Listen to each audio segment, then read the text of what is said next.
하늘이 찢어질 듯한 굉음과 함께 억수 같은 비가 쏟아지고 있었다. 차마 끝에서 떨어지는 빗물이 흙바닥을 패어놓을 기세로 내리꽂혔다. 안녕하세요. 설화를 귀로 듣는 설화를 듣다입니다. 오늘 밤 여러분은 어느 동네의 달빛 아래서 이 이야기를 듣고 계신가요? 서울, 부산 혹은 해외 어디라도 좋습니다. 우리가 이야기로 연결된 지금 이 순간 여러분이 계신 곳을 댓글로 남겨주세요. 그 빗소리 사이로 질척이는 진흙을 밟는 거칠고 다급한 발소리가 들려왔다. 이리 오지 못해. 꼬물거릴 시간이 없다. 사내의 거친 고함이 빗소리를 뚫고 귀를 때렸다. 갓끈이 끊어진 줄도 모르고 연심을 잡아끄는 하인놈의 악력은 억세기가 쇠고랑 같았다. 연심은 발이 엉켜 진흙탕에 무릎을 찌으면서도 비명조차 지르지 못했다. 입안으로 흙탕물이 튀어들어왔지만 배탄을 겨를도 없이 질질 끌려갔다. 차가운 빗물이 소복을 적시고 살을 파고드는 한기에 온몸이 사시나무 떨듯 떨려왔다. 눈앞에 거대한 소슬대문이 짐승의 아가리처럼 입을 벌리고 있었다. 번개가 번쩍하고 내리꽂히는 순간 대문에 걸린 현판이 희번덕거리는 눈알처럼 번뜩였다. 천하의 새도 비껴간다는 새도가 조대감의 저틱이었다. 하지만 이상했다.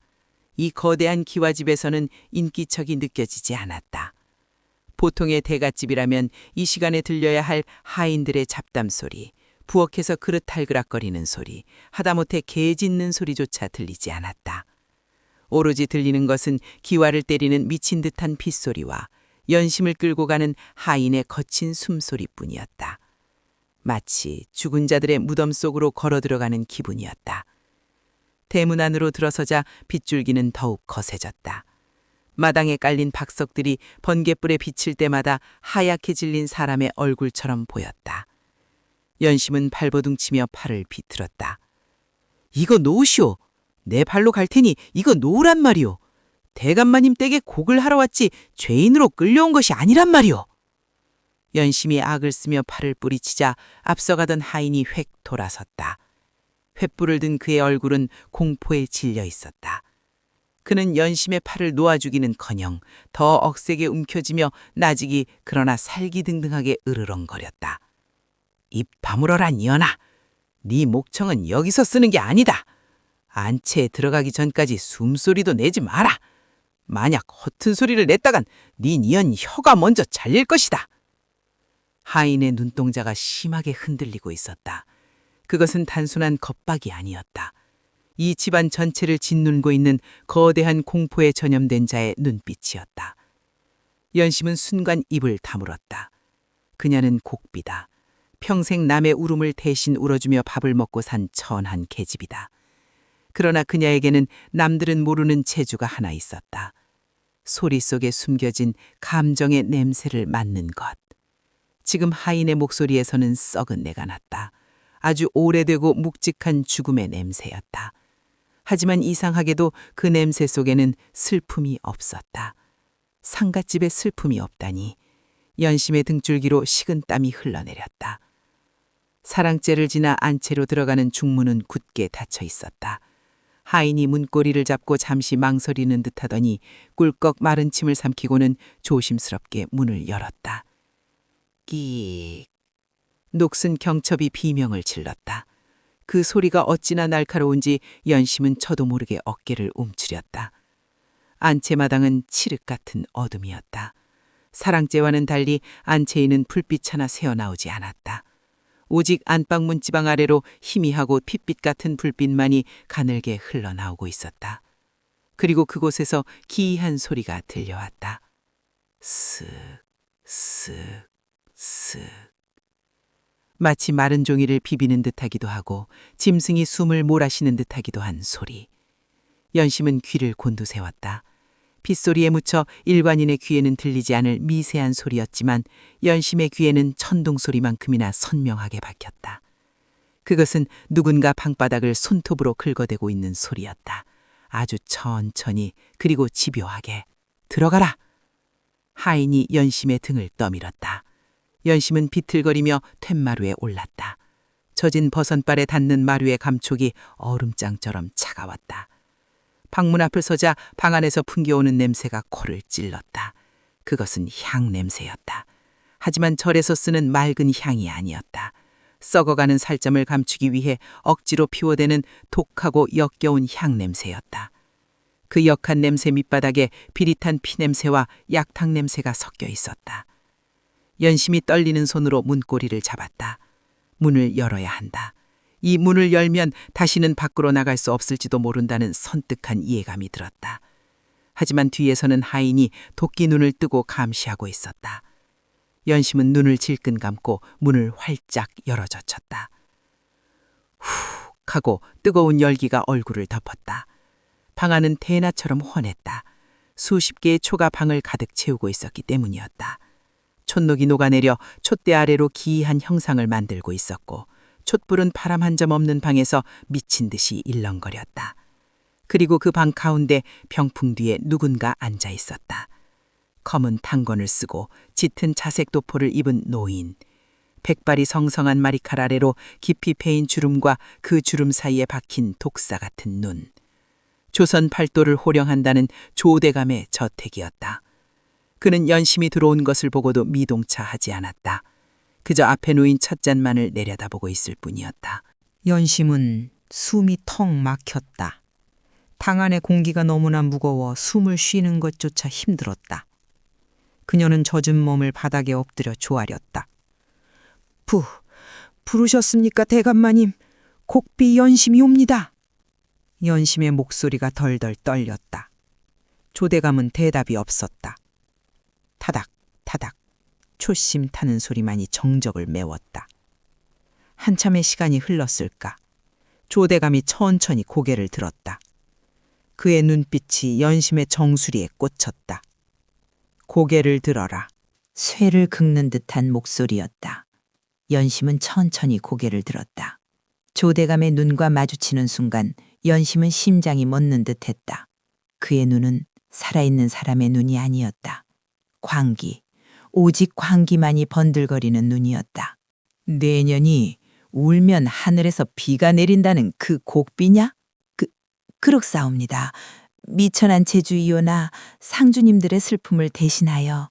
조대감이 찻잔인 쾌닥에 집어 던졌다. 쨍그랑 날카로운 파열음과 함께 사기 조각이 사방으로 튀었다. 연심이 비명을 삼키며 몸부림치렸다. 조각 하나가 연심의 볼을 스치고 지나갔다. 따끔한 통증과 함께 붉은 피가 배어나왔다. 내게 필요한 건 그딴 입에 발린 소리가 아니다. 슬픔? 가서로인 것. 조대감이 자리에서 벌떡 일어났다. 그의 그림자가 벽면을 가득 채우며 연심을 덮쳤다. 그는 성큼성큼 걸어와 연심의 턱을 거칠게 움켜쥐었다. 소나기 힘이 어찌나 센지 턱뼈가 부서질 것 같았다. 그는 연심의 얼굴을 코앞까지 끌어당겨 놈의 누런 이가 보일 정도로 으르렁거렸다. 내년의 울음소리가 저승문턱까지 닿는다고 했겠다. 귀신도 속여 넘길 만큼 처절하다고 했어. 사실이냐? 연심은 그저 목청이 조금 좋을 뿐. 거짓말하지 마라! 조대감의 고함 소리에 방 안의 촛불들이 일제히 춤을 추었다. 내 귀로 똑똑히 들었다. 작년 김대감 댁 상가에서 내년이 곡을 할 때 말은 하늘에 날벼락에 치는 것을 내 두 눈으로 봤단 말이다. 조대감의 눈에 핏발이 섰다. 그는 연심을 헌신짝처럼 내팽개쳤다. 연심은 방바닥을 구르며 신음했다. 조대감은 씩씩거리며 숨을 몰아쉬더니 병풍 뒤를 가리켰다. 저기를 보아라. 연심은 공포에 질려 뒷걸음질치며 병풍 쪽을 바라보았다. 화려한 십장생도가 그려진 병풍 뒤 그곳에는 하얀 천으로 덮인 무언가가 놓여 있었다. 사람의 형상이었다. 관이 아니었다. 그냥 바닥에 요를 깔고 누운 사람. 머리부터 발끝까지 하얀 삼배로 덮여 있었다. 연심은 꿀꺽 침을 삼켰다. 시신인가? 하지만 병풍 뒤에서는 아까 들었던 그 소리, 슥슥 하는 소리가 들리지 않았다. 그저 고요했다. 가서 천을 걷어라. 조대감의 명령이 떨어졌다. 연심은 주저했다. 시신을 보는 것은 곡비의 일상이다. 썩어 문드러진 시신도, 목이 잘린 시신도 보아왔다. 하지만 저 천 아래에 있는 것은 무언가 달랐다. 본능이 경고하고 있었다. 절대 열어선 안 된다고. 안 들리느냐? 당장 걷어라! 조대감이 벽에 걸린 장검을 뽑아들었다. 시퍼런 칼날이 촛불을 받아 번뜩였다. 연심이 기겁하며 무릎으로 기어갔다. 손이 떨려 천을 제대로 잡을 수조차 없었다. 그녀는 숨을 멈추고 조심스럽게 삼배 끝을 잡아당겼다. 스르륵 천이 벗겨졌다. 그리고 드러난 얼굴. 연심은 입을 틀어막았다. 비명조차 나오지 않았다. 거기에는 젊은 도령이 누워 있었다. 조대감의 하나뿐인 아들 조생원이었다. 그런데 그는 눈을 뜨고 있었다. 허공을 멍하니 응시하는 초점 없는 눈동자. 하지만 분명히 살아있었다. 앙상하게 마른 가슴이 미세하게 오르락내리락 하고 있었다. 핏기 없는 입술 사이로 아주 옅은 숨소리가 새어나오고 있었다. 시신이 아니었다. 살아있는 사람이었다. 그런데 그의 몰골은 죽은 자보다 더 끔찍했다. 손톱은 다 빠져 피가 엉겨붙어 있었고 목에는 무언가에 졸린 듯한 검붉은 멍자국이 선명했다. 무엇보다 기이한 것은 그가 눈 하나 깜빡하지 않고 있다는 것이었다. 마치 영혼이 이미 빠져나간 껍데기처럼. 대감마님, 도령님은 살아계시지 않습니까? 연심이 뒷걸음질치며 물었다. 다리에 힘이 풀려 일어설 수가 없었다. 살아있는 사람에게 염습을 하고 덮어놓았다니 이게 무슨 미친 짓인 말인가. 조대밤이 칼끝을 바닥에 끌며 다가왔다. 찍, 찍. 쇠 긁는 소리가 연심의 심장을 긁어댔다. 그는 아들의 얼굴을 내려다보며 마치 물건을 흥정하듯 무미건조하게 말했다. 죽었다. 예? 아우나 저기 숨을 죽었다고 했다. 내 말이 틀렸다는 게냐? 조대감이 칼로 바닥을 내리찍었다. 쾅! 나뭇바닥이 패이며 파편이 튀었다. 이놈은 죽었다. 오늘 밤 이놈은 죽어야 한다. 저승사자가 헷갈려서 그냥 지나칠 만큼, 아니 이미 죽은 놈이라 여겨 거들떠보지도 않을 만큼 완벽하게 죽어야 한다. 조대감의 얼굴이 기괴하게 일그러졌다. 그것은 아들을 잃은 아비의 슬픔이 아니었다. 자신의 소유물을 지키려는 욕망과 알 수 없는 존재에 대한 공포였다. 그는 연심의 멱살을 잡고 일으켜 세웠다. 내년이 해야 할 일은 딱 하나다. 지금부터 날이 밝기까지 이 방안을 네 울음으로 가득 채워라. 가짜 울음이어선 안 된다. 네 장자가 끊어지고 목구멍에서 피가 솟구칠 만큼 처절하게 울어라. 그래서 저승사자가 이 문지방을 넘으려다가도 여기는 이미 초상집이구나. 볼일 다 봤구나 하고 돌아가게 만들어라. 조대감의 입에서 단내가 풍겼다. 만약 내 울음소리가 조금이라도 끊기거나 저승사자가 속지 않고 이 방에 들어온다면, 그는 칼끝을 돌려 연심의 목젖에 갖다 댔다. 차가운 금속의 감촉에 연심의 온몸에 소름이 돋았다. 그때는 내년이 내 아들 대신 관에 들어가게 될 것이다. 산채로 말이다. 연심은 덜덜 떨며 도령을 바라보았다. 멍한 눈동자가 순간, 아주 찰나의 순간 연심을 향한 것 같았다. 살려주세요. 환청이었을까? 도령의 입술은 움직이지 않았다. 밖에서는 콰르른 천둥이 다시 한번 울부짖었다. 방 안의 촛불이 일제히 꺼질 듯 위태롭게 흔들렸다. 자, 시작해라. 내 아들을 위한 장송곡을. 조대감이 한 걸음 물러서며 팔짱을 끼었다. 연심은 주저앉았다. 살아있는 사람을 앞에 두고 곡을 하라니 이것은 천륜을 어기는 짓이다. 곡비로서의 금기다. 하지만 목에 닿았던 칼날의 서늘함이 아직도 생생했다. 살아야 한다. 살아서 이 미친 집구석을 나가야 한다. 연심은 마른 침을 삼키고 배에 힘을 주었다. 그녀의 입술이 파르르 떨렸다. 그리고 이내 깊은 단전에서부터 끌어올린 소리가 터져나오기 시작했다. 아이고, 아이고. 그 소리는 단순한 곡소리가 아니었다. 비바람 치는 밤 귀신이 득실거리는 이 저택의 어둠을 가르고 산 사람을 죽은 자로 만드는 저주와도 같은 울음이었다. 연심의 첫 곡소리가 터지자 누워있던 도령의 손가락이 미세하게 꿈틀 하고 움직였다. 아이고, 아이고. 곡소리는 처음에는 가늘게 떨리는 시로라기 같았으나 이내 방 안의 공기를 찢는 날카로운 칼날이 되어 휘몰아쳤다. 연심의 목구멍에서 터져 나오는 소리는 단순한 울음이 아니었다. 그것은 억울하게 죽은 자들이 지옥 밑바닥에서 긁어 올리는 비명과도 같았다. 연심은 눈을 감았다. 눈을 뜨고 있으면 살아있는 도령의 멍한 눈동자가 보여 소리가 끊길 것만 같았다. 그녀는 오직 청각에만 의존했다. 자신의 목소리가 벽에 부딪혀 되돌아오는 울림, 촛불이 흔들리며 내는 미세한 파열음, 그리고 병풍 뒤에 앉아 자신을 감시하는 조대감의 거친 숨소리. 한 시즌이 지났을까? 목젖이 타들어가는 고통이 밀려왔다. 피맛이 입안에 감돌았다. 하지만 멈출 수 없었다. 멈추면 죽는다. 조대감의 서슬퍼런 장검이 등 뒤에서 뱀처럼 또아리를 틀고 있었다. 그때였다. 툭. 연심의 예민한 귀에 아주 낯선 소리가 잡혔다. 그것은 자신의 곡소리도 빗소리도 아니었다. 하얀 삼배 위에 덮인 도령의 손이 바닥을 치는 소리였다. 연심은 실눈을 떴다. 도령의 손가락이 기이하게 꺾인 채 바닥을 긁고 있었다.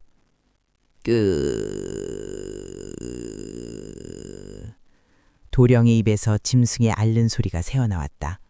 조대감이 벌떡 일어났다. 계속해라! 멈추지 마라! 저 아이가 반응하고 있다. 저승사자가 헷갈리고 있는 증거다. 더 크게, 더 저절하게 울란 말이다.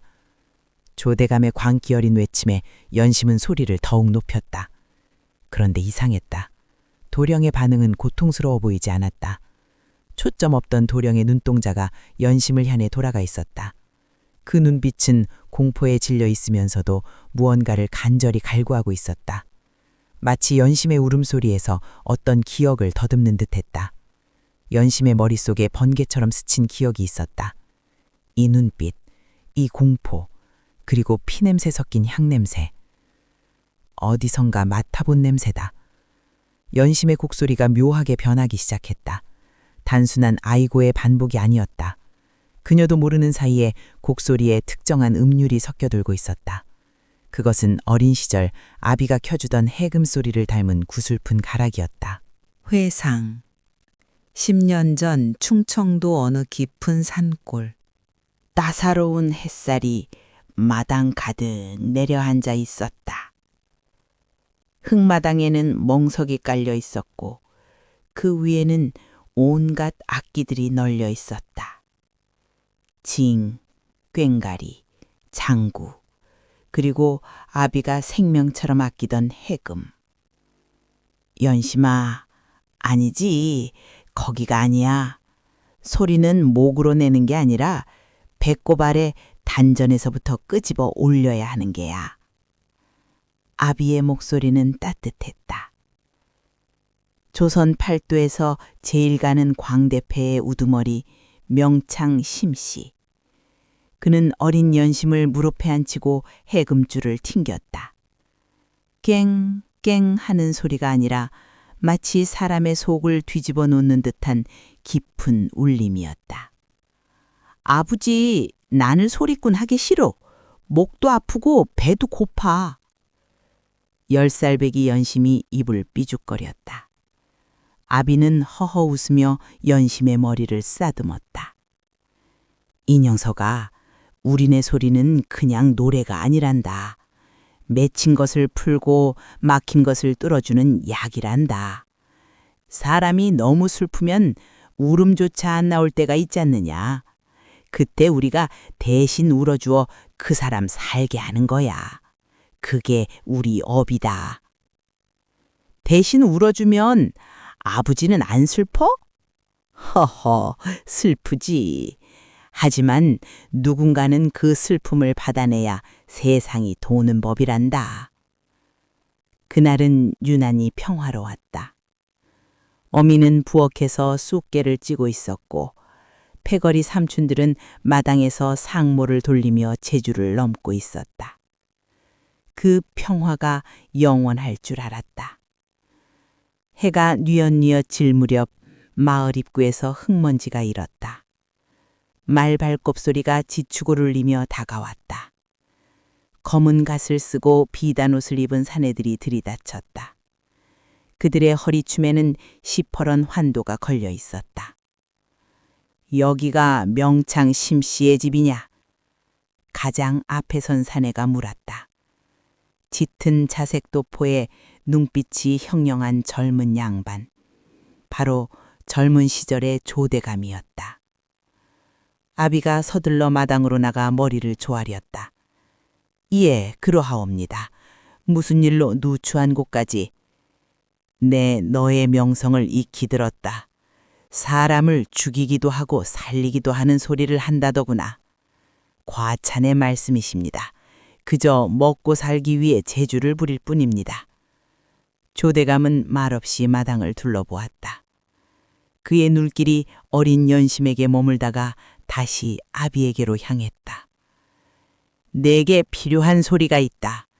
오늘 밤 내 집으로 와서 판을 벌려라. 무슨 소리를 원하십니까?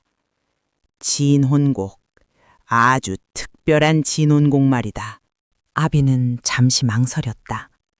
조대감의 눈에서 풍기는 기운이 심상치 않았기 때문이었다. 그것은 예수를 사랑하는 이의 눈이 아니라 무언가를 탐욕스럽게 갈구하는 수라의 눈이었다. 하지만 거절할 수 없었다. 양반의 명을 거역하는 것은 곧 죽음이었다. 그날 밤 아비와 패거리 삼촌들은 조대감의 별당으로 불려갔다. 어린 연심도 짐꾼 노릇을 하며 따라갔다. 별당은 화려했지만 묘하게 서늘한 기운이 감돌았다. 방 안에는 병색이 완연한 젊은 여인이 누워 있었다. 조대감의 정실 부인이었다. 시작해라. 이 사람의 혼이 편안히 떠날 수 있도록 세상에서 가장 아름답고도 처절한 소리를 내어라. 아비가 해금을 켜고 삼촌들이 북을 두드리기 시작했다. 구슬픈 가락이 별당을 채웠다. 아비의 소리는 듣는 이의 심금을 울리기에 충분했다. 그러나 조대감의 표정은 점점 일그러졌다. 멈춰라! 조대감이 찻잔을 집어 던졌다. 쨍그랑! 이따위 소리가 아니다. 이건 그저 구슬픈 타령일 뿐이야.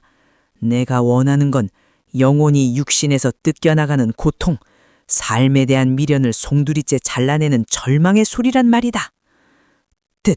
태감마님, 저희는 즐거움을 주는 광대이옵니다. 그런 끔찍한 소리는 못하겠느냐? 조대감이 자리에서 일어났다. 그가 칼을 뽑았다. 스르릉, 칼날이 칼집을 긁는 소리. 예술이란 극한의 감정에서 나오는 법. 네놈들이 흉내내지 못한다면 내가 직접 그 상황을 만들어주마. 그것은 순식간이었다. 조대감의 칼이 춤을 추자 북을 치던 삼촌의 목이 떨어졌다. 붉은 피가 하얀 문풍지에 흩뿌려졌다. 으악! 비명소리가 터져나왔다. 아비가 해금을 놓고 바들바들 떨었다. 이 소리다. 이 비명. 죽음 직전에 터져나오는 이 날 것 그대로의 소리. 이걸 연주해라. 이 비명에 맞춰 해금을 켜란 말이다. 조대감은 미쳐 있었다. 그는 부인의 임종을 지키는 것이 아니었다. 부인이 죽어가는 그 순간의 공포와 고통을 음악으로 박제하여 소유하고 싶었던 것이다. 아비는 연주하지 못했다. 대신 그는 악기를 집어던지고 조대감에게 달려들었다. 내 이놈, 네 놈이 사람이냐? 하지만 광대의 몸부림이 무인의 칼을 이길 수는 없었다. 푹, 둔탁한 소리와 함께 아비의 가슴에 칼이 박혔다. 아버지! 구석에 숨어있던 연심이 뛰쳐나가려 했다. 그때 죽어가던 아비가 피 묻은 손을 들어 연심을 제지했다. 오지 마라. 도망가라. 아비의 눈빛이 그렇게 말하고 있었다. 아비는 마지막 힘을 짜내어 해금줄을 끊어버렸다. 퉁! 끊어진 줄이 허공을 갈랐다. 그것이 아비가 남긴 마지막 소리였다. 연심은 툇마루 밑개 구멍으로 기어 들어갔다. 뒤에서 삼촌들의 처절한 비명소리가 이어졌다.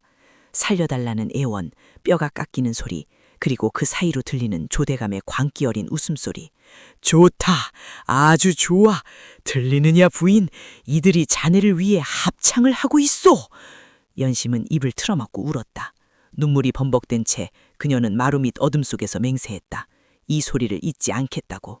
짐승만도 못한 저 웃음소리를, 피냄새를, 그리고 아비의 끊어진 해금소리를 영원히 기억하겠다고. 그때 마루 틈 사이로 무언가 툭 떨어졌다.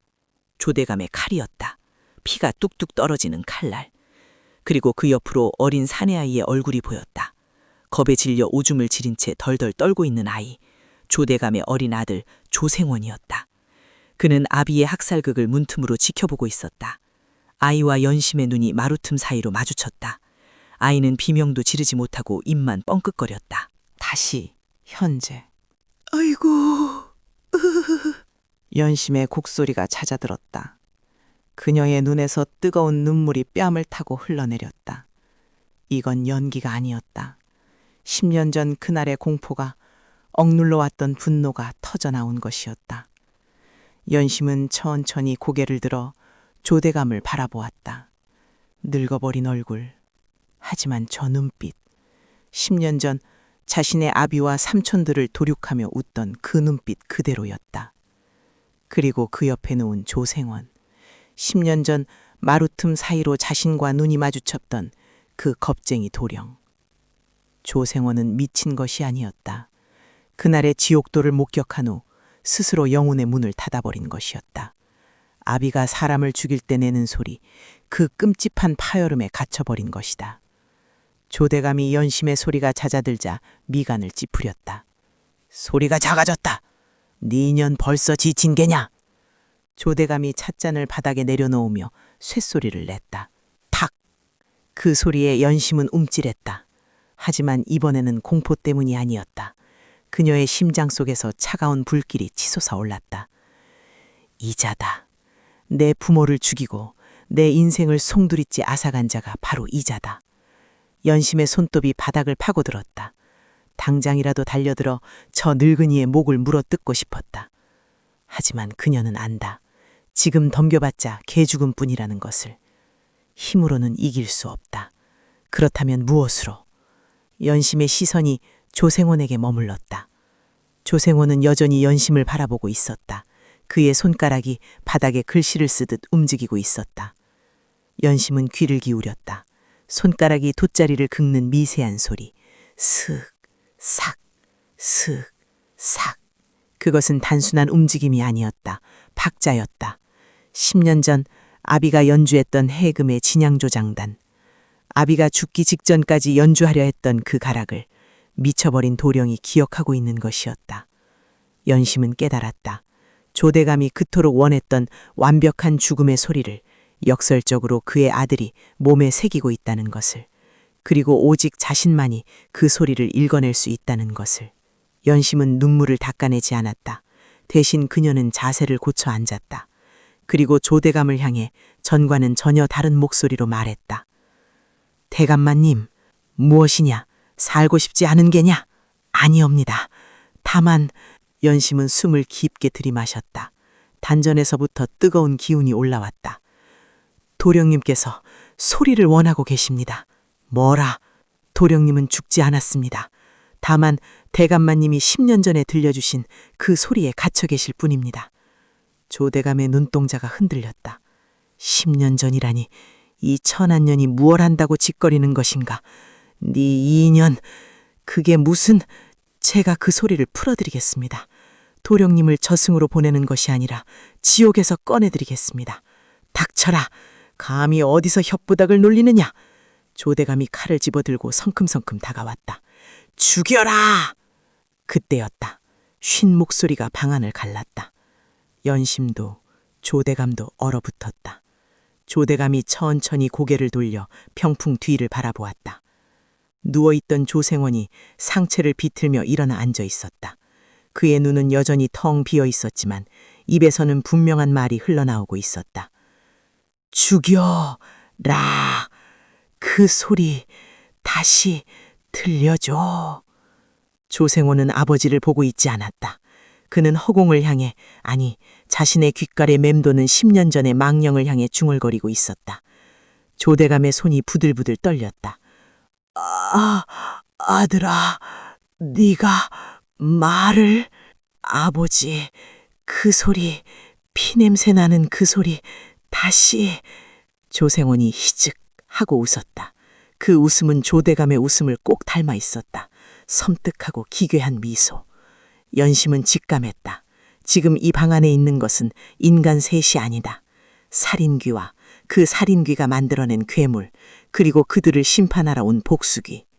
연심은 다시 곡을 시작했다. 이번에는 아이고가 아니었다. 그녀는 입을 다문 채 목 안에서 울리는 허밍으로 소리를 내기 시작했다. 흠, 흠, 흠. 그것은 10년 전 아비가 켰던 해금 소리의 흉내였다. 칼에 찔리기 직전, 줄이 끊어지기 직전에 그 팽팽하고 위태로운 음색. 조생원의 입꼬리가 귀까지 찢어지듯 올라갔다. 그는 미친 듯이 고개를 끄덕이며 박자를 맞췄다. 조대감은 공포에 질린 얼굴로 뒷걸음질하고 있었다. 자신이 만든 지옥이 이제야 비로소 입을 벌리고 자신을 삼키려 하고 있었다. 빗소리는 더욱 거세져 이제는 지붕을 뚫을 듯 퍼붓고 있었다. 그 빗소리와 연심의 기괴한 곡소리가 섞이며 밤은 돌이킬 수 없는 광기 속으로 빠져들고 있었다. 방 안을 캐우는 것은 더 이상 인간의 목소리가 아니었다. 그것은 끊어질 듯 이어지는 낡은 현의 진동이었다. 연심은 입을 굳게 다문 채 비강을 울려 소리를 내고 있었다. 10년 전 아비가 켜던 해금의 가장 슬픈 대목, 이별가의 선율이었다. 그 소리는 기묘한 힘을 가지고 있었다. 광기에 차 날뛰려던 조생원을 진정시키는 주술이자 동시에 살인귀 조대감의 심장을 옥죄는 저주였다. 조생원은 갓난아이처럼 엄지손가락을 입에 문 채 연심의 소리에 맞춰 몸을 앞뒤로 흔들고 있었다. 그의 텅 빈 눈동자에 아주 희미한 물기가 오리기 시작했다. 그것은 10년 동안 말라붙어 있던 감정의 찌꺼기였다. 조대감은 그 광경을 뒷짐지고 바라보고 있었다. 그의 표정은 복잡했다. 혐오, 공포, 그리고 안도감. 신기하구나. 실로 신기해. 천하의 명의들도 고치지 못한 미친 병을 천한 계집의 콧노래가 잠재우다니. 조대감은 혀를 차며 징얼거렸다. 그는 천천히 연심의 뒤로 다가왔다. 그리고 차가운 칼집 끝으로 연심의 어깨를 툭툭 쳤다. 멈추지 마라. 네 소리가 끊기면 저놈이 다시 발작을 할 것이야. 저놈이 발작하면 나는 또다시 저놈을 묶어야 하고 내 집안은 시끄러워지겠지. 연심은 대답 대신 고개를 숙였다. 대답할 힘조차 없었다. 이미 목구멍은 너덜너덜해진 것 같았다. 침을 삼킬 때마다 깨진 유리를 삼키는 듯한 통증이 밀려왔다. 날이 밝으려면 아직 멀었다. 새벽 닭이 울 때까지 단 한순간도 쉬지 마라. 만약 소리가 멈추면... 조대감이 연심의 귀에 대고 속삭였다. 썩은 내가 진동했다. 그 혓바닥을 뽑아 내 술안주로 삼을 것이다. 조대감은 크크거리며 웃더니 병풍 뒤쪽에 안락 의자에 몸을 기대고 앉았다. 그는 잠들지 않았다. 부릅뜬 눈으로 연심과 아들을 감시했다. 마치 먹이를 앞에 둔 늙은 독사처럼. 시간은 더디 흘렀다. 밖에서는 빗줄기가 기와지붕을 부술 듯 때리고 있었고 간간히 천둥 소리가 방 안의 정적을 찢어 놓았다. 목이 타들어간다. 연심의 이마에서 식은땀이 비오듯 쏟아졌다. 현기증이 일었다. 눈앞에 촛불이 2개, 3개로 갈라져 보였다. 허밍을 하는 콧구멍에서 비릿한 액체가 흘러나왔다. 코피였다. 닦을 수도 없었다. 손을 올리는 순간 소리가 흔들릴 것이고 소리가 흔들리면 칼이 날아올 것이다. 피가 입술을 타고 흘러내려 입 안으로 들어갔다. 찝찝하고 비린 맛. 하지만 연심은 그 피를 삼키며 소리를 이어갔다. 살아야 한다. 살아서 나가야 한다. 그때였다. 조생원이 스르르 자리에서 일어났다. 연심의 심장이 철렁 내려앉았다. 발작이 나. 다시 소리를 질러야 하나? 하지만 조생원의 움직임은 부드러웠다. 그는 춤을 추듯 흐느적거리며 연심의 앞으로 다가왔다. 그리고 털썩 연심의 바로 앞에 주저앉았다. 코와 코가 닿을 듯 가까운 거리. 썩은 내와 지린내 그리고 묘한 향 냄새가 섞인 채취가 풍겼다. 조생원이 입을 열었다. 누나. 연심의 소리가 순간 멈칫했다. 아주 미세한 떨림. 의자에 앉아있던 조대감의 눈썹이 꿈틀했다. 연심은 황급히 소리를 다시 이어갔다. 조생원은 개의치 않고 계속 중얼거렸다. 그의 목소리는 아주 작아서 바로 앞에 있는 연심에게만 들릴 정도였다. 아니, 그것은 귀로 듣는 말이 아니라 소리의 파동에 실려 전해지는 마음의 소리 같았다. 누나, 그 소리 알아. 내가 봤어. 아버지가 붉은 물을 뿌렸어. 악기들이 다 부서졌어. 퉁, 퉁, 줄이 끊어졌어. 조생원의 손이 연심의 소복자락을 꽉 움켜쥐었다. 손톱이 살을 파고들었다. 무서워, 시끄러워. 아버지가 밤마다 사람들을 데리고 와 땅을 파. 연심은 소리를 내면서도 온 신경을 조생원의 입술에 집중시켰다. 땅을 파다니 사람들을 데리고 온다고? 뒤뜰, 우물, 막아놨어. 거기서 소리가 나. 살려달라고 긁어. 득, 득, 득. 조생원이 흉내를 냈다. 손톱으로 방바닥을 긁는 소리. 아까 연심이 문 밖에서 들었던 그 소리였다. 그것은 조생원이 내는 소리가 아니라 조생원이 듣고 있는 환청, 아니면 어쩌면 실체일지도 모르는 소리였다. 아버지는 귀신을 무서워해. 그래서 나를 죽은 사람으로 만들었어. 귀신이 나를 못 찾게. 조생원이 킥킥거리며 웃었다. 침이 연심의 얼굴에 튀었다. 근데 누나, 귀신은 눈이 없어. 귀로 찾아와. 소리를 듣고 온대. 조생원의 손이 연심의 목을 향해 뻗어왔다. 연심은 움찔했지만 피하지 않았다. 그의 차가운 손이 연심의 목 울대별을 감쌌다. 조르는 것이 아니었다. 목의 떨림을 느끼려는 것이었다. 누나 목에서 피냄새가 나. 귀신들이 좋아하겠다. 이놈! 벼락 같은 고함과 함께 무언가가 날아왔다. 퍽! 조대감이 던진 벼루였다. 벼루는 조생원의 이마를 정통으로 가격했다. 검은 먹물이 피와 섞여 조생원의 얼굴을 덮어버렸다. 으아! 조생원이 뒤로 나자빠지며 비명을 질렀다. 연심의 소리도 뚝 끊겼다. 내가 둘이 수작질하라고 놔둔 줄 아느냐? 조대감은 성큼성큼 걸어와 발길질을 해댔다. 그의 발은 아들을 향하지 않았다. 연심의 옆구리를 걷어챘다. 윽! 연심은 숨이 턱 막히며 바닥에 고꾸라졌다. 갈비뼈가 부서지는 듯한 통증이 밀려왔다. 아이고, 아버지. 쓰러져 있던 조생원이 덜덜 떨며 일어났다. 이마에서 피가 흐르는데도 그는 웃고 있었다. 아버지, 귀신이 왔어. 문 밖에 와 있어. 뭐라? 뭐라? 조대감이 흠칫 놀라 문 쪽을 바라보았다. 문 밖은 고요했다. 빗소리만 들릴 뿐이었다. 거짓말! 또 그따위 소리! 내가 그따위 것에 속을 줄 아느냐? 진짜야. 득, 득, 득 긁고 있어. 조생원이 문을 가리켰다. 조대감의 얼굴이 창백해졌다. 그는 칼을 빼들고 문을 향해 겨누었다. 누구냐? 밖엔 누구 있느냐? 대답은 없었다. 쿼러렁. 때마침 천둥이 쳤다. 조대감은 비명을 지르며 뒷걸음질 쳤다. 그는 천하의 권력자였지만 죄지은 자 특유의 피해망상에 시달렸다. 10년 전 학살한 광들의 원혼이 자신을 노리고 있다는 강박. 그 틈이었다. 연심은 흐릿해지는 정신을 붙잡았다. 조생원의 말이 귓가에 맴돌았다. 뒤뜰 우물, 소리가 나. 귀신은 소리를 듣고 온대. 연심은 뒤틀거리는 몸을 일으켜 세웠다. 그리고 다시 소리를 내기 시작했다. 하지만 이번에는 부드러운 허밍이 아니었다.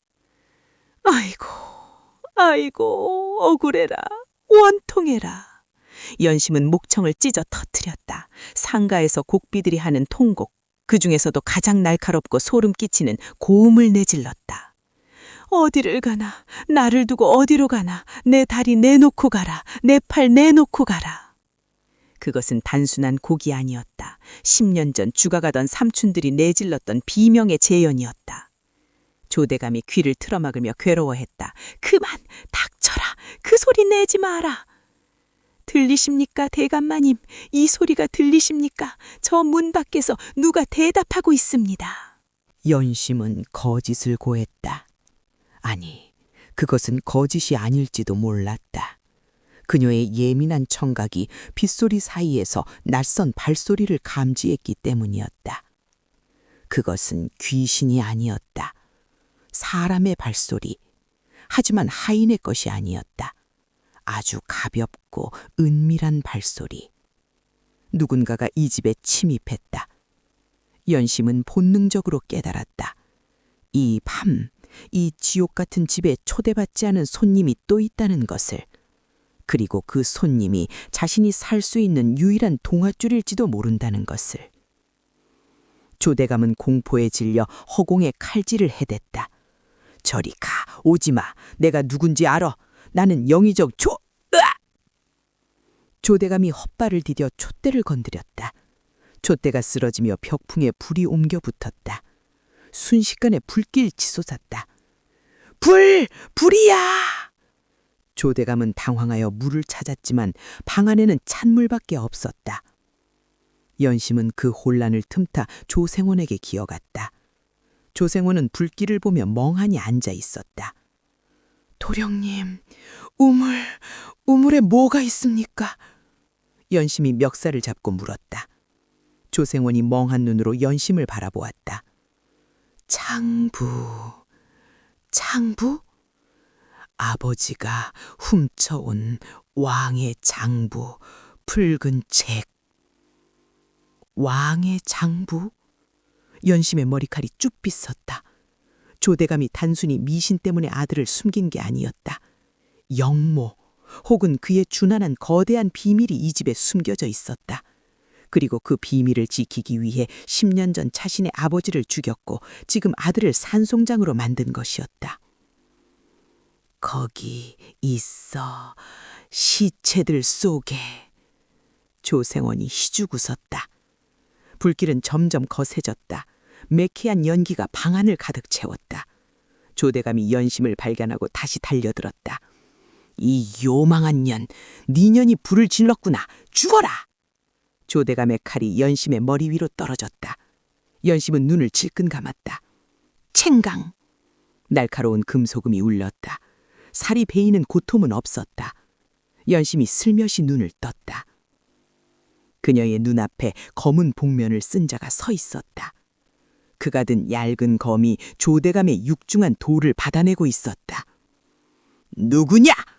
조대감이 당황하여 소리쳤다. 복면이는 대답하지 않았다. 대신 그는 날렵한 발차기로 조대감의 명치를 가격했다. 컥! 조대감이 뒤로 나뒹굴었다. 복면이는 연심을 일으켜 세우지 않았다. 대신 차가운 목소리로 오직 연심에게만 들리게 속삭였다. 계속 울어. 네. 곡소리가 멈추면 밖에 호위무사들이 들이닥친다.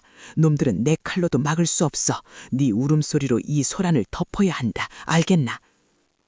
복면인의 눈빛이 불빛에 반사되어 번뜩였다. 그는 적일까 아군일까 알 수 없었다. 하지만 한 가지는 분명했다. 조대감보다는 말이 통하는 상대라는 것. 울어! 더 크게! 이 집이 떠나가라 울란 말이다. 복면인이 소리치며 다시 조대감에게 달려들었다. 연심은 피투성이가 된 입술을 깨물었다. 상황은 최악으로 치닫고 있었다. 불타는 방, 미친 도령, 살인귀 대감, 그리고 정체불명의 자객. 이 아수라장 속에서 그녀가 할 수 있는 것은 단 하나였다.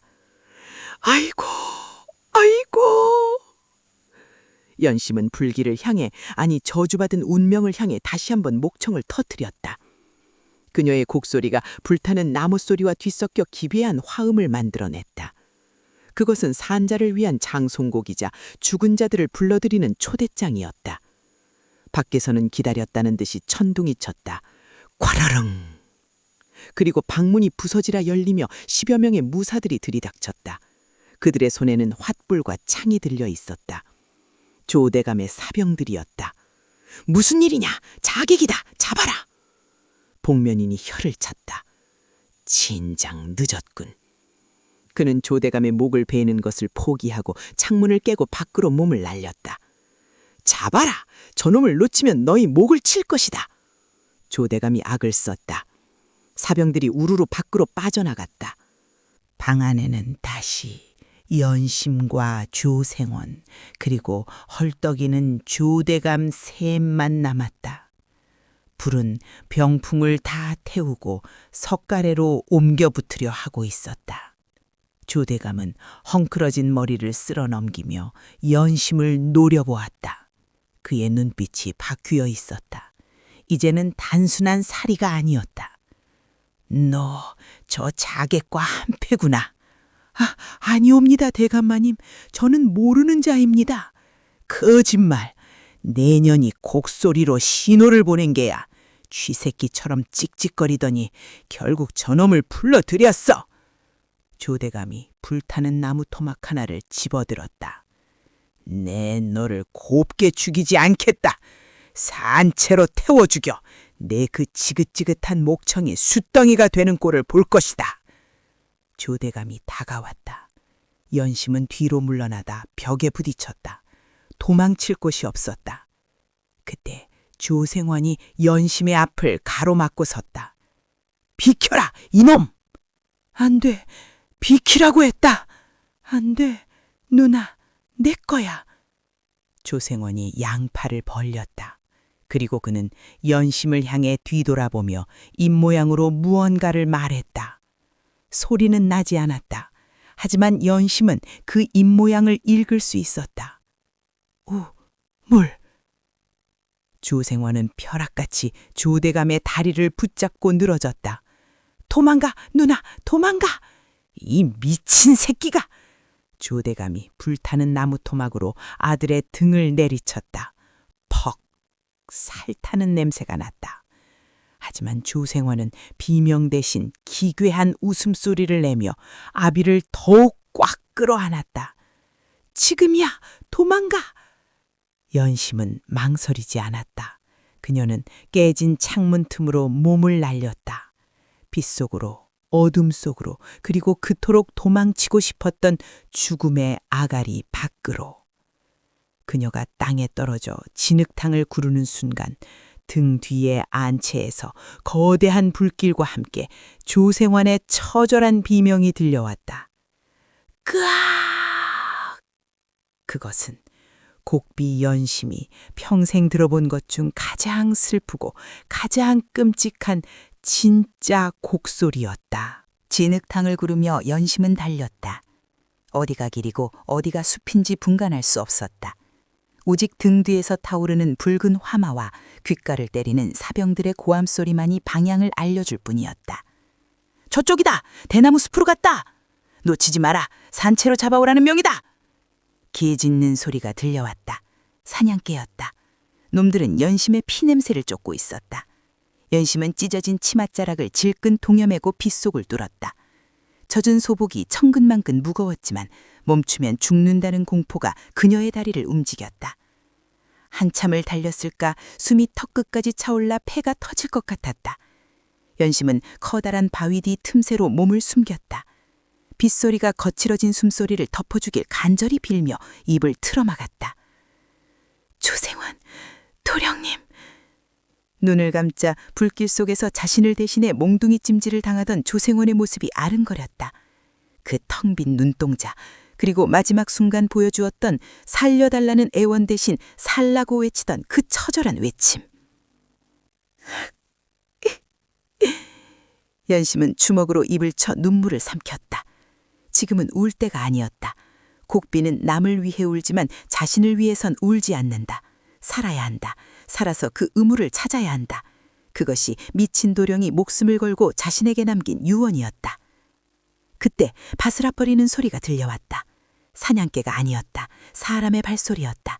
아주 조심스럽고 은밀한. 연심은 숨을 멈추고 바위 틈 사이로 밖을 내다보았다. 어둠 속에서 검은 그림자 하나가 다가오고 있었다. 아까 방 안에서 보았던 그 복면인일까? 아니면 조대감의 사병일까? 그림자는 연심이 숨은 바위 쪽으로 정확히 다가왔다.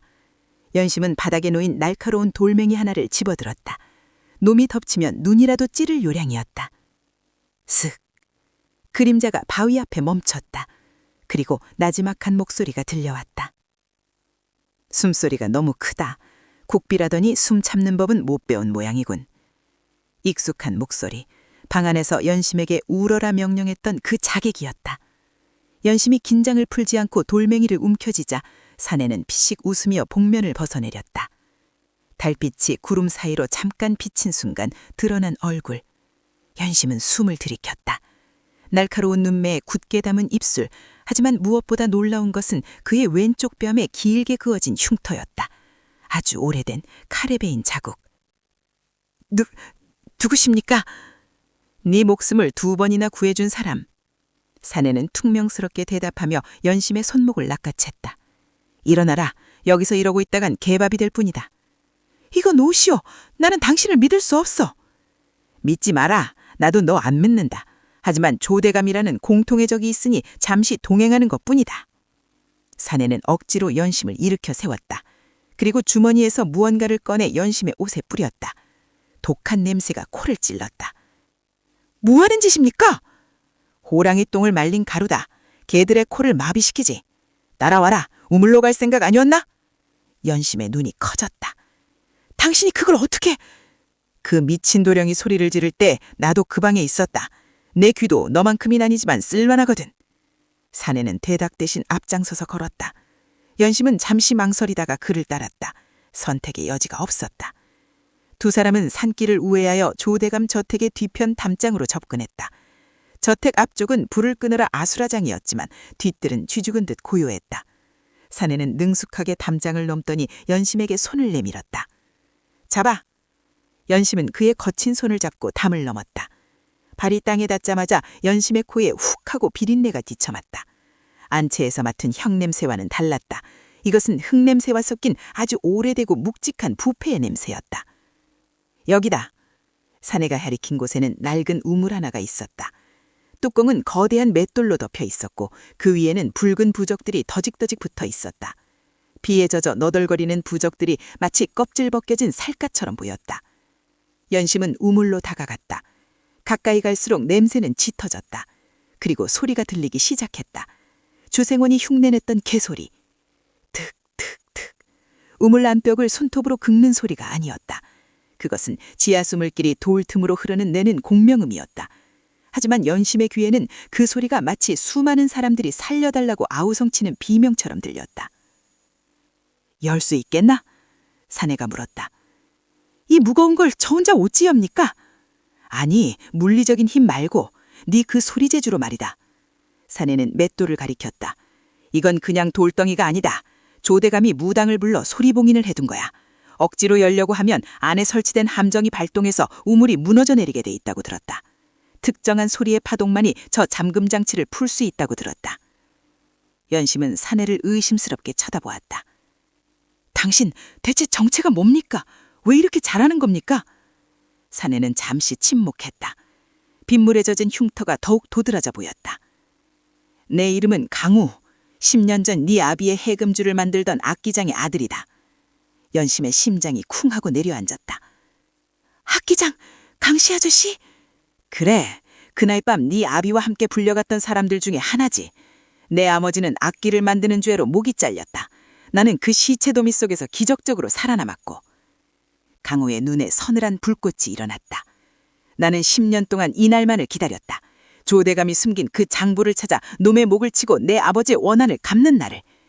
그는 연심의 어깨를 잡았다. 네도 봤잖아. 네 아비가 어떻게 죽었는지. 네가 가진 그 재주, 네 아비가 목숨 걸고 지키려 했던 그 소리. 이제 그걸 쓸 때다. 연심은 우물을 바라보았다. 10년 전의 기억이 파도처럼 밀려왔다. 아비의 끊어진 해금 소리, 조생원의 텅 빈 눈동자, 그리고 자신의 목구멍을 타고 흘러던 피만. 연심은 우물 앞에 무릎을 꿇었다. 그리고 귀를 맷돌에 갖다 댔다. 우웅, 우웅. 우물 안에서 미세한 공명이 느껴졌다. 그것은 특정한 높이, 피치를 가지고 있었다. 아주 낮고 무거운 도음. 연심은 숨을 고르고 소리를 내기 시작했다. 이번엔 곡소리가 아니었다. 우물의 공명음과 똑같은 높이, 똑같은 파장의 소리를 입만에서 굴려 내보냈다. 연심의 소리가 맷돌에 닿자 기이한 현상이 벌어졌다. 맷돌 위에 붙어있던 부적들이 파르르 떨리기 시작했다. 돌과 돌 사이의 틈에서 미세한 진동이 일어났다. 공명, 소리와 소리가 만나 에너지를 증폭시키는 현상이었다. 강우는 숨을 죽이고 지켜보았다. 연심은 소리의 높이를 조금씩 올렸다. 우물 안의 잠금 장치인 소리 쇠막대를 건드리기 위해서였다. 조금 더 높게. 연심의 목에 핏대가 섰다. 머리가 깨질 듯 아팠다. 하지만 멈출 수 없었다. 그녀는 혼신을 다해 소리를 밀어넣었다. 낑! 마침내 돌 굴리는 소리가 났다. 맷돌 아래 숨겨져 있던 걸쇠가 풀리는 소리였다. 지금이다! 강구가 달려들어 전 먹던 힘까지 다해 맷돌은 밀었다. 으러차! 구르릉! 육중한 맷돌이 옆으로 밀려나갔다. 시커먼 우물아가지가 드러났다. 그 순간 우물 안에서 썩은 악취와 함께 차가운 냉기가 솟구쳐 올랐다. 연심은 헛구역질을 하며 뒤로 물러섰다. 강우는 품에서 횃불을 꺼내 불을 붙이고 우물 안을 비추었다. 세상에! 강우의 입에서 탄식이 흘러나왔다. 연심도 조심스럽게 안을 들여다보았다. 우물은 깊지 않았다. 물은 말라 있었다. 대신 그 바닥에는 희한 것들이 가득 차 있었다. 뼈였다. 사람의 유골들, 뒹굴어지고 부서진 수십 구의 유골들이 우물바닥을 하얗게 뒤덮고 있었다. 그 중에는 아직 썩지 않은 시신들도 보였다. 최근에 죽은 자들이었다. 조대감은 자신의 비밀을 아는 자들을 모두 죽여 이곳에 매장해 온 것이다. 저게 뭐죠? 연심이 손가락으로 가리켰다. 유골더미 가운데 유독 붉게 빛나는 무언가가 있었다. 뼈다귀 위에 손에 들려있는 붉은 비단으로 쌓인 책. 장부다! 붉은 장부! 강우가 소리쳤다. 그는 망설이지 않고 우물 안으로 뛰어내렸다. 툭! 그가 뼈다귀 위에 착지했다. 그는 붉은 책을 집어들고 떨리는 손으로 펼쳐보았다. 맞아! 이거야! 조대감이 명나라와 내통하며 역무를 꾸민 기록들, 뇌물을 받은 관리들의 명단. 이게 있으면 놈을 끝장낼 수 있어! 강우는 환희에 찬 얼굴로 고개를 들어 연심을 보았다. 해냈어! 연심아! 우리가 해냈! 슉! 어디선가 날카로운 파열음이 들렸다. 그리고 강우의 어깨에 화살이 꽂혔다. 끄악! 강우가 비명을 지르며 장부를 떨어뜨렸다. 누구냐? 연심이 뒤를 돌아보았다. 담장 위에 수십 개의 횃불이 켜졌다. 그리고 그 횃불들 사이로 불에 그을려 반쯤 타버린 독포를 입은 조대감이 서 있었다. 그의 얼굴은 화상으로 일그러져 흡사 악귀 같았다. 쥐새끼들이 기어인 내 보물 창고를 열었구나. 조대감의 목소리는 갈라져 있었다. 그의 옆에는 활을 든 궁수들이 조준하고 있었다. 죽여라. 우물 안에 놈은 화살로 고슴도치를 만들고 저 계집은 산채로 잡아와. 내 아들을 죽인 값을 치르게 해야지. 조대감이 손을 들었다. 쏴라! 핑핑핑. 화살비가 우물 안으로 쏟아졌다. 안 돼! 연심은 본능적으로 우물 입구로 몸을 날렸다. 그녀가 할 수 있는 것은 없었다. 그저 비명만 실을 뿐. 하지만 강우는 날렵했다. 그는 장부를 품에 안고 유골더미 뒤로 몸을 숨겼다. 화살들이 뼈다귀에 박히며 튀어올랐다. 강우 씨, 괜찮아요? 난 괜찮다. 도망쳐! 너라도 도망쳐! 우물 안에서 강우의 고함 소리가 울려왔다. 못 갑니다. 같이 가야죠. 바보 같은 소리. 장부를 가지고 나가야 세상에 알릴 것 아니냐.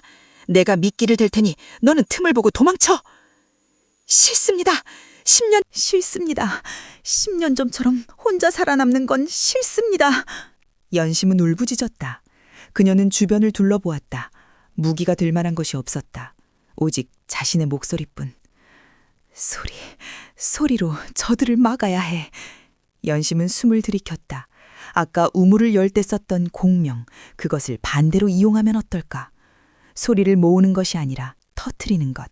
연심은 우물 입구에 대고 소리를 질렀다. 아! 그것은 단순한 비명이 아니었다. 우물이라는 좁은 통로를 증폭기로 삼아 소리의 파동을 화살처럼 쏘아올리는 기술이었다. 우물 안에서 맴돌던 소리가 밖으로 터져나오며 엄청난 굉음을 만들어냈다. 쿵! 마치 대포가 터지는 듯한 소리에 담장 위의 궁수들이 귀를 막고 비틀거렸다. 조준이 흐트러졌다. 지금이요! 올라와요! 연심이 밧줄을 우물 안으로 던졌다. 강우가 밧줄을 잡고 기어올랐다. 어깨에 박힌 화살 때문에 신음하면서도 그는 장부를 놓지 않았다. 저 요물 같은 년이! 쏴라! 맞추란 말이다! 조대감이 길길이 날뛰었다. 강우가 우물 밖으로 나왔다. 연심은 그를 부축했다. 뒷산으로 절벽 쪽으로 가면 동굴이 있다. 강우가 연심을 이끌었다. 두 사람은 화살을 피해 어둠 속으로 달렸다. 뒤에서 사냥개들이 풀리는 소리가 들렸다. 넝! 넝! 넝! 개 짖는 소리가 점점 가까워졌다. 강우의 발걸음이 느려졌다. 피를 너무 많이 흘렸다. 연심아, 나는 틀렸다. 이거 받아라. 강우가 품에서 붉은 장부를 꺼내 연심에게 건넸다. 이걸 가지고 가. 한양으로 가서 사원부에 넘겨. 무슨 소리예요? 같이 가야죠. 내 다리를 봐라. 독화살이다. 이미 감각이 없어. 강우가 주저앉았다. 그의 얼굴은 흑빛으로 변해 있었다. 조대감의 화살에는 독이 발라져 있었던 것이다. 가라. 어서. 네가 잡히면 우리 아버지, 네 아버지, 그리고 저 우물 속의 원혼들은 영원히 빛을 못 봐. 강우가 연심을 떠밀었다. 그때 숲속에서 사냥개 2마리가 튀어나왔다. 시뻘건 눈을 번뜩이며 이빨을 드러냈다. 강우가 칼을 뽑아들었다. 어서 가! 강우는 사냥개들을 향해 몸을 던졌다. 끄악! 개들이 강우의 팔과 다리를 물어뜯었다. 강우는 비명을 지르면서도 칼을 휘둘러 개 한 마리의 목을 찔렀다. 연심은 뒷걸음질 쳤다. 눈물이 앞을 가려 아무것도 보이지 않았다. 또다시 누군가가 자신을 위해 죽어가고 있었다. 아비가 그랬고 조생원이 그랬고 이제 강우마저. 아니야, 이번엔 달라. 이번엔 도망치는 게 아니라 싸우러 가는 거야. 연심은 장부를 품에 꽉 안았다. 붉은 비단이 젖은 소복에 차갑게 와닿았다. 그녀는 입술을 깨물어 피를 냈다. 반드시 놈의 목을 칠 것이다. 내 목소리로, 이 장부로. 연심은 뒤를 돌아보지 않고 달렸다. 벼랑 끝을 향해, 그곳에 뚫린 길 없는 길, 절망 끝에 매달린 유일한 희망을 향해. 비는 그쳐가고 있었지만 새벽 안개가 자욱하게 피어올라 산 전체를 삼키고 있었다. 연심의 하얀 소복이 안개 속으로 사라졌다. 마치 귀신처럼. 그리고 멀리서 조대감의 분노에 찬 고함 소리가 메아리로 했다. 찾아라! 지구 끝까지 쫓아가서라도 그년의 껍질을 벗겨라! 장부를 되찾지 못하면 너희 모두 죽은 목숨이다! 한양 경복궁의 밤은 낮보다 화려했다. 수백 개의 청사초롱이 궁궐의 어둠을 밀어내고 있었고 경회로 연못 위에는 비단배들이 띄워져 있었다. 오늘은 주상 전하의 탄신을 축하하는 진연이 열리는 날이었다. 나라 곳곳에서 가뭄으로 백성들이 죽어나가고 있었지만 담장 높은 궁궐안은 술 냄새와 고기 굽는 냄새로 그리고 기생들의 분 냄새로 진동했다. 지화자 좋구나. 덩기덕 쿵덕 장구 소리에 맞춰 무희들이 붉은 치맛자락을 휘날렸다. 그 화려한 연회의 가장 상석 주상 전하의 바로 아래 자리에 영의정 조대감이 앉아 있었다. 그는 옥으로 만든 잔에 술을 가득 따르며 만족스러운 미소를 지었다. 다 죽었다. 모두 처리했어. 지난밤 그는 자신의 저택을 잿더미로 만들고 도망친 쥐새끼들을 끝까지 추격했다. 악기장 아들놈은 독화살을 맞고 개들에게 뜯겨 죽었고 그 곡비녀는 절벽 아래 강물로 뛰어들어 시체조차 찾지 못했다. 비록 붉은 장부는 회수하지 못했지만 물살 센 강물에 휩쓸려 종이 쪼가리가 되었을 터였다. 이제 세상에 자신의 비밀을 아는 자는 아무도 없다. 아들 생원이도 죽었고 과거의 망령들도 모두 불에 타 사라졌다. 이제 남은 것은 이 나라를 자신의 소나귀에 넣고 흔드는 일뿐.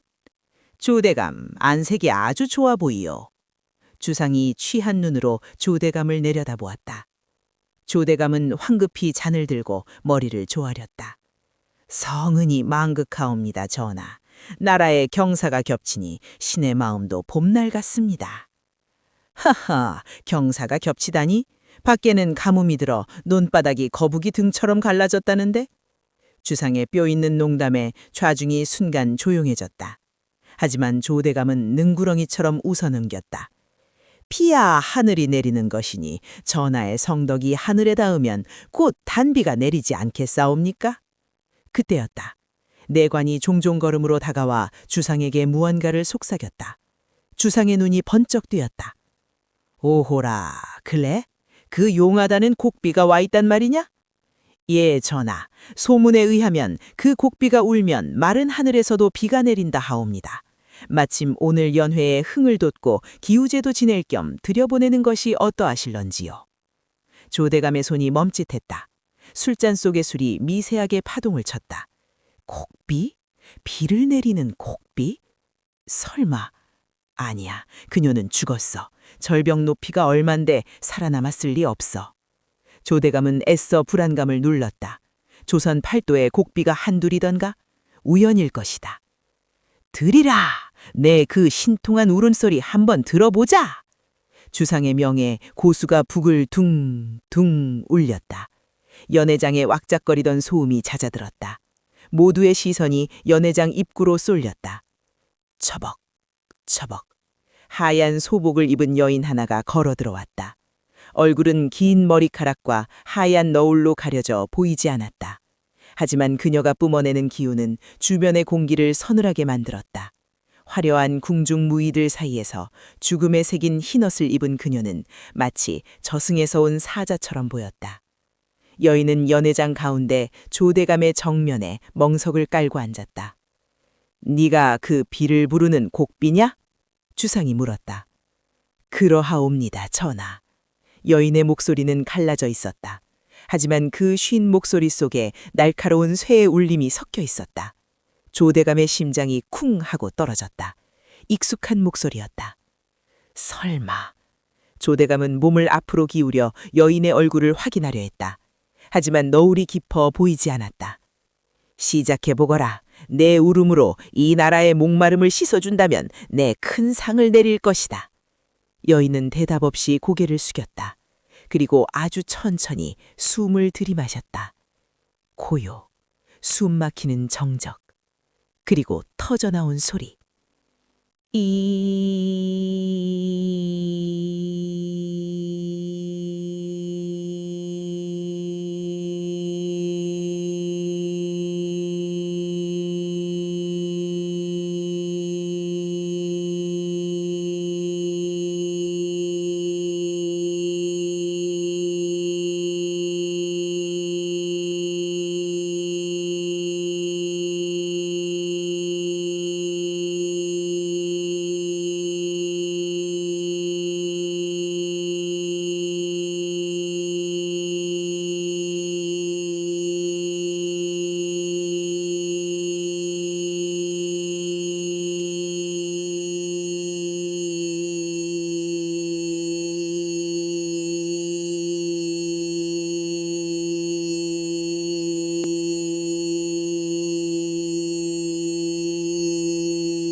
속이 그만 곡소리는 아니었다.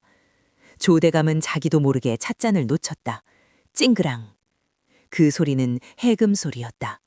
입으로 내는 소리지만 분명 10년 전 그날 밤 명창 심씨가 켜던 해금의 튜닝음, 줄을 조율할 때 나는 그 날카롭고 신경질적인 마찰음이었다. 전연이. 조대감의 얼굴이 백지장처럼 하얗게 질렸다. 여인의 허밍이 점점 커졌다. 그것은 단순한 음이 아니라 이야기를 담고 있었다. 슥, 삭, 슥, 삭. 톱질하는 소리 같기도 하고 칼을 가는 소리 같기도 한 기괴한 소음이 연회장을 채웠다. 사람들은 웅성거리기 시작했다. 저게 무슨 소리야? 기분 나빠. 귀신 신나라 까먹는 소리 같군. 하지만 조대감의 귀에는 정확히 들렸다. 그것은 10년 전 그날 밤 자신이 광대들의 목을 벨 때 나던 칼바람 소리였고 어젯밤에 자신의 아들이 바닥을 긁으며 내던 그 소리였다. 여인의 목소리가 고조되었다. 아, 아! 비명, 처절한 비명. 연회장의 등불이 흔들렸다. 맑은 나인 하늘에 먹구름이 몰려오기 시작했다. 괄라랑! 멀리서 천둥 소리가 들려왔다. 여인은 멈추지 않았다. 그녀는 무릎으로 기어서 조대감 쪽으로 조금씩 다가왔다. 살려주십시오. 대감마님, 제발. 여인이 갑자기 목소리를 바꾸어 남자의 목소리를 흉내냈다. 조대감은 소스라치게 놀라 자리에서 벌떡 일어났다. 그것은 10년 전 죽은 명창 심씨의 목소리였다. 이 요망한 것이! 조대감이 소리쳤다. 하지만 천둥 소리에 묻혀 들리지 않았다. 여인은 계속해서 1인 다역을 소화해냈다. 칼에 찔려 죽는 삼촌들의 비명, 목이 잘리는 소리, 피가 솟구치는 소리. 여인의 입술은 악기이자 무기였다. 그녀는 소리로 10년 전 그날의 도살장을 경회로 위에 완벽하게 재현해내고 있었다. 주상 전하조차 입을 다물지 못하고 그 기이한 광경을 바라보았다. 이것은 단순한 공연이 아니었다. 한 맺힌 원혼들의 굿반이었다. 마침내 여인이 고개를 들었다. 그녀가 머리를 덮고 있던 너울을 벗어던졌다. 번개가 번쩍 치는 순간 드러난 얼굴, 피투성이가 된 입술, 헝클어진 머리카락, 그리고 불타오르는 눈동자. 곡비 연심이었다. 죽지 않고 지옥에서 돌아온 연심이었다. 이니년, 죽어라! 조대감은 이성을 잃었다. 그는 호위무사의 칼을 빼앗은 들고 연심에게 달려들었다. 멈춰라! 어전이다! 내관들이 소리쳤지만 소용없었다. 조대감의 눈에는 오직 저 저주스러운 입을 찢어버려야 한다는 생각뿐이었다. 칼날이 연심의 목을 향해 날아들었다. 하지만 연심은 피하지 않았다. 그녀는 조대감을 똑바로 노려보며 품에서 무언가를 꺼내 높이 치겨들었다. 붉은 비단으로 쌓인 책, 비에 젖고 피에 얼룩졌지만 선명하게 빛나는 붉은 장부였다. 전하여, 이 장부를 보옵소서!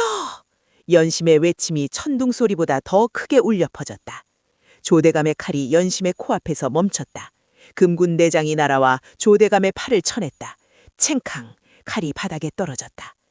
이게 무슨 짓이여, 영의정! 주상이 자리에서 일어나 노호했다. 연심은 엎드려 울부짖었다. 전하, 이 장부는 영의정 조대감이 지난 10년 동안 명나라와 내통하여 나라를 팔아먹으려 한 영모의 증거이옵니다. 이 자가 자신의 죄를 덮기 위해 10년 전 제 아비를 죽였고 어젯밤에는 자신의 친아들마저 죽였나이다. 뭐라고? 영모? 연회장은 순식간에 아수라장이 되었다. 영모라는 말에 대신들이 사색이 되어 물러섰다. 조대감은 바들바들 떨었다. 전하, 모함이옵니다. 저 미친 계집이 누군가의 사주를 받고 신을 음해하려는 것입니다. 저 장부는 가짜이옵니다. 가짜인지 진짜인지는 확인해보면 알 일이다. 주상이 차갑게 말했다. 내관이 내려와 연심의 손에서 장부를 받아 주상에게 올렸다. 주상이 장부를 펼쳤다.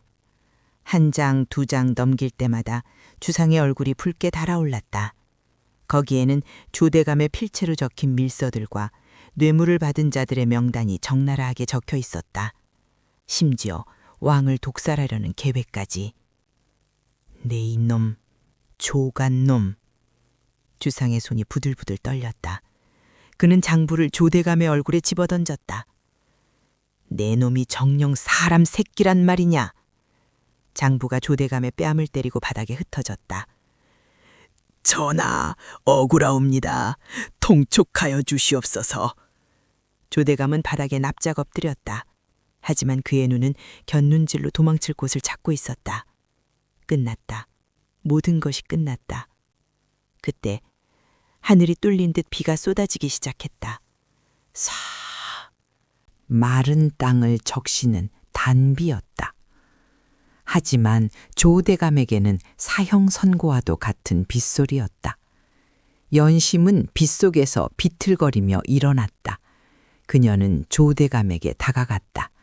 금군들이 막으려 했지만 주상이 손을 들어 제지했다. 연심은 조대감 앞에 섰다. 들리십니까, 대감마님? 연심이 속삭였다. 이 빗소리가 들리십니까? 이 년, 악귀 같은 년. 조대감이 이를 갈며 중얼거렸다. 이 비는 하늘이 내리는 비가 아닙니다. 당신이 죽인 내 아비, 내 삼촌들, 강우 씨, 그리고 당신의 아들 조생원 도령이 흘리는 눈물입니다. 연심의 눈에서 피눈물이 흘러내렸다. 당신은 소리를 지배하려 했지. 비명을 수집하고 울음을 강요했어. 하지만 기억해. 소리는 가둘 수 없어. 억울한 소리는 반드시 틈을 비집고 나와 세상에 울려 퍼지는 법이야. 연심은 숨을 깊게 들이마셨다. 이제 마지막 곡을 할 차례였다. 누군가를 위한 곡이 아니다. 악인을 지옥으로 보내는 심판의 소리. 아이고, 아이고. 연심의 곡소리가 빗소리와 섞여 경회로를 올렸다. 그 소리는 처연하면서도 장엄했다. 그 소리에 맞춰 금군들이 조대감에 포박했다. 이건 놔! 나는 영의정이야! 내가 누군지 알아! 이건 놓으란 말이다! 조대감이 발악하며 끌려갔다. 그의 비명소리는 연심의 곡소리에 묻혀 허공으로 흩어졌다. 그가 끌려간 자리에는 빗물에 젖은 붉은 장부와 그가 떨어뜨린 옥잔만이 뒹굴고 있었다. 연심은 멈추지 않고 울었다. 목에서 피가 넘어와도 울었다. 강우가 죽었다. 조생원이 죽었다. 아버지가 죽었다. 이 모든 죽음을 딛고 자신은 살아남았다. 살아남은 자의 의무는 단 하나, 그들을 기억하며 우는 것. 빗줄기는 점점 굵어졌다. 연심의 하얀 소복이 흙탕물에 젖어 들어갔다. 그녀의 모습은 마치 비를 맞으며 피어난 한 송이 상화 같았다. 주상은 그 모습을 말없이 지켜보았다. 연회에 참석한 모든 이들이 숨을 죽이고 그 처절한 진혼곡을 들었다. 그날 밤 한양에는 10년 만에 가장 큰 비가 내렸다. 억울한 피를 씻어내고 더러운 죄를 씻어내는 정화의 비였다. 하지만 연심의 귀에는 빗소리 사이로 또 다른 소리가 들려오고 있었다. 아주 희미한 하지만 분명한 누나 고마워. 조생원의 목소리였다. 아니 강우의 목소리였을까? 아니면 아버지의 목소리였을까? 연심은 하늘을 올려다보았다. 빗물이 눈물을 씻겨주었다. 그녀는 처음으로 곡비가 아닌 인간 연심으로서 소리내어 엉엉 울었다.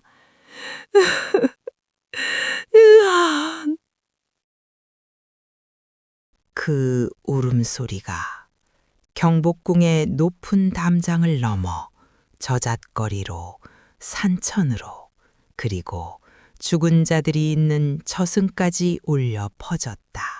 그날 밤 내린 비는 사흘 밤낮을 쉬지 않고 퍼부었다. 그 비는 단순한 물줄기가 아니었다. 조선 팔도를 뒤덮고 있던 가뭄의 먼지를 씻어내고 권력이라는 이름 뒤에 숨어있던 썩은 냄새를 닦아내는 하늘의 빗자루질이었다.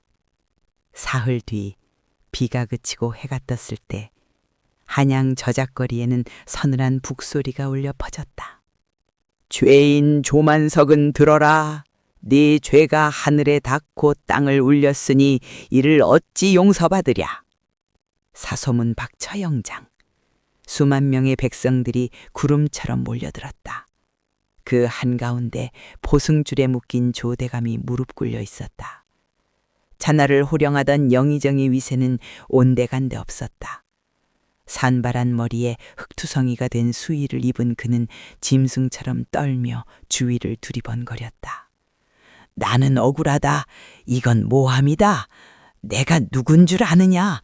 나는 왕의 스승이었고 이 나라의 기둥이었다. 그는 마지막 순간까지 자신의 죄를 인정하지 않았다. 악인이란 본래 그런 것이다. 자신의 악행을 대의라는 이름으로 포장하고 타인의 희생을 어쩔 수 없는 일로 치부해버리는 것. 그것이 그가 괴물이 된 이유였다. 망나니가 갈에 물을 뿜었다. 물 한 개가 햇살을 받아 무지개를 만들었다. 그 아름다운 무지개 아래서 시퍼런 갈날이 춤을 추었다. 죽여라! 죽여! 백성들이 돌을 던지며 소리쳤다. 그들의 분노는 뜨거웠다. 하지만 그 인파의 가장 뒤편 낡은 갓을 눌러쓴 한 여인은 침묵하고 있었다. 연심이었다. 그녀는 돌을 던지지도 소리를 지르지도 않았다. 그저 덩 빈 눈으로 한때 자신과 가족을 지옥으로 몰아넣었던 자의 최후를 지켜볼 뿐이었다. 스걱, 둔탁하고도 짧은 소리. 그것으로 끝이었다. 천하를 집어삼키려던 야욕도 10년의 권세도 단 한 번의 칼질에 허무하게 끊어졌다. 조대가 매목이 바닥을 굴렀다. 백성들의 함성이 터져나왔지만 연심의 귀에는 그 소리가 들리지 않았다. 그녀의 귓가에는 오직 바람 소리만이 맴돌았다. 끝났구나. 정말로 끝났구나. 연심은 뒤를 돌아 인파를 빠져나왔다. 허무했다. 복수가 끝나면 속이 시원할 줄 알았다. 춤이라도 출 수 있을 줄 알았다. 하지만 가슴 속에 남은 것은 거대한 구멍뿐이었다. 그 구멍 사이로 찬 바람이 숭숭 불어왔다. 강우도 조생원도 아버지도 돌아오지 않는다. 죽은 자는 말이 없고 산 자는 다시 살아가야 한다. 그것이 잔인한 삶의 이치였다. 궁궐에서는 연심을 찾았다. 주상은 그녀에게 큰 상을 내리고 장학원의 여학들을 가르치는 스승으로 삼겠다고 했다. 전민에게는 파격적인 대우였다. 신분 상승은 물론이고 평생 떵떵거리고 살 수 있는 기회였다. 하지만 연심은 그 제안을 정중히 거절했다. 전하, 소인은 평생 남의 슬픔을 흉내내며 살았습니다. 이제는 제 자신의 소리를 찾고 싶사옵니다. 네 자신의 소리라. 주상은 씁쓸한 표정으로 고개를 끄덕였다. 그래, 떠나거라. 하지만 네가 울려준 그 경종은 내 평생 잊지 않으마. 백성의 눈물이 얼마나 무서운지, 소리 없는 비명이 얼마나 큰지 네가 가르쳐 주었구나. 연심은 마지막으로 큰 절을 올리고 궁을 나섰다. 그녀의 손에는 아무것도 들려있지 않았다. 금보화도 비단옷도 없었다. 오직 낡은 해금 하나만이 등 뒤에 매어 있을 뿐이었다. 1년 후 어느 산골 마을. 봄이 왔다. 산천 초목이 푸르게 물들고 개울물 소리가 명랑하게 흐르는 계절이었다. 산중턱에 자리 잡은 작은 암자 뒤편, 양지 바른 언덕에 3개의 돌무덤이 나란히 놓여 있었다. 비석도 없는 초라한 무덤이었지만 그 주변에는 이름 모를 들꽃들이 흐드러지게 피어 있었다. 연심은 무덤 앞에 앉아 술을 따랐다. 아버지, 그곳은 편안하시오. 삼촌들도 만났소? 대답은 없었다. 산새 소리만이 지적이었다. 강우 씨, 미안해요. 나만 살아서. 당신이 목숨 걸고 지킨 장부 덕분에 세상이 조금은 바뀌었대요. 썩은 관리들이 물러나고 억울한 사람들이 풀려났대요. 연심은 강우의 무덤을 쓰다듬었다. 손끝에 닿는 거친 돌의 감촉이 마치 강우의 손바닥 같았다. 그리고 도령님, 마지막 3번째 무덤. 그것은 조생원의 가묘였다. 시신조차 수습하지 못했지만 연심은 타다 남은 그의 옷자락 조각을 이곳에 묻었다. 거기선 붉은 물감도 붉은 눈도 보지 말고 그냥 예쁜 꽃만 보고 사세요. 귀신 소리 말고 새소리, 물소리만 듣고 사세요. 연심은 눈물을 흘리지 않았다. 대신 등 뒤에서 해금을 꺼냈다. 아버지가 남긴 유품이 아닌 자신이 직접 깎아 만든 새로운 해금이었다. 그녀는 활을 잡았다. 끼익. 첫소리가 산자락을 타고 흘러갔다. 그것은 더 이상 슬픈 곡소리가 아니었다. 이별가도 아니었다. 그것은 봄바람을 닮은 소리였다. 겨울을 이겨내고 언 땅을 뚫고 나오는 새싹의 소리.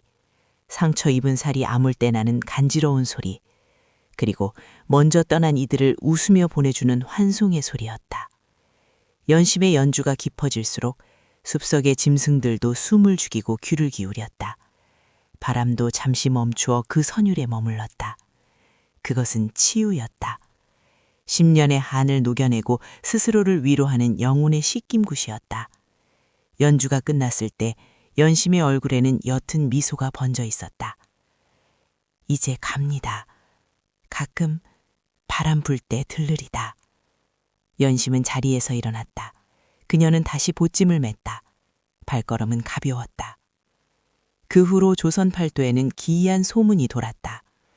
어느 마을에 상을 당해 슬픔에 잠겨 있으면 어디선가 하얀 소복을 입은 여인이 나타나 곡을 해준다는 소문이었다. 하지만 그녀는 돈을 받지 않는다고 했다. 그저 밥 한 끼, 물 한 모금이면 족하다고 했다. 그녀가 울어주면 신기하게도 상주들의 막힌 가슴이 뻥 뚫리고 며칠 밤낮을 식음을 전폐하던 이들이 다시 밥을 먹게 된다고 했다. 사람들은 그녀를 신녀라고도 부르고 관음보살의 현신이라고도 불렀다. 하지만 자신을 그저 소리꾼이라 칭했다. 어느 날 한 꼬마가 그녀에게 물었다. 아줌마, 아줌마는 왜 맨날 울어요? 슬픈 일이 그렇게 많아요? 여인은 머리를 쓰다듬으며 웃었다. 그 미소는 세상의 모든 풍파를 적어낸 자만이 지을 수 있는 잔잔한 호수 같은 미소였다. 아니란다, 아가야. 나는 슬퍼서 우는 게 아니야. 그럼요? 잊지 않으려고 우는 거란다. 뭘요?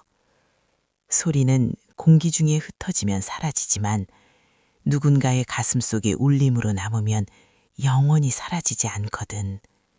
나는 그 울림을 심어주는 거야. 억울하게 죽은 이들이 잊혀지지 않도록, 남은 사람들이 죄책감 없이 살아갈 수 있도록. 여인은 다시 길을 떠났다. 그녀가 가는 길 뒤로 맑은 해금 소리가 졸졸졸 따라갔다. 그녀의 이름은 연심. 진흙 속에서도 맑은 꽃을 피우는 연꽃의 마음. 세상은 여전히 불합리하고 악인들은 또다시 나타날 것이다. 누군가는 억울하게 눈물을 흘릴 것이고 누군가는 어둠 속에서 소리 죽여 울 것이다. 하지만 두려워할 것은 없다. 그들의 울음소리를 들어줄 귀가 있고 그 소리를 기억해줄 땅이 있는 한, 그리고 그 땅 위를 걸으며 산자와 죽은 자를 소리로 이어주는 한 여인이 있는 한, 이야기는 끝나지 않고 바람을 타고 영원히 흐를 것이다. 자, 눈을 감고 귀를 기울여 보아라. 지금 창밖을 스치는 바람 소리 속에 그녀의 해금 소리가 섞여 있지 않은가? 스, 끼. 어둠은 빛을 이길 수 없고 침묵은 소리를 가둘 수 없다. 이것이 우리가 들려준 곡비 연심의 마지막 기록이다. 오늘의 이야기 어떠셨나요? 억울한 이의 눈물은 하늘이 기억하고 죄 지은 자의 악행은 땅이 기억한다는 옛말이 있습니다. 오늘 밤도 편안한 꿈 꾸시길 바라며 지금까지 설화를 듣다 였습니다.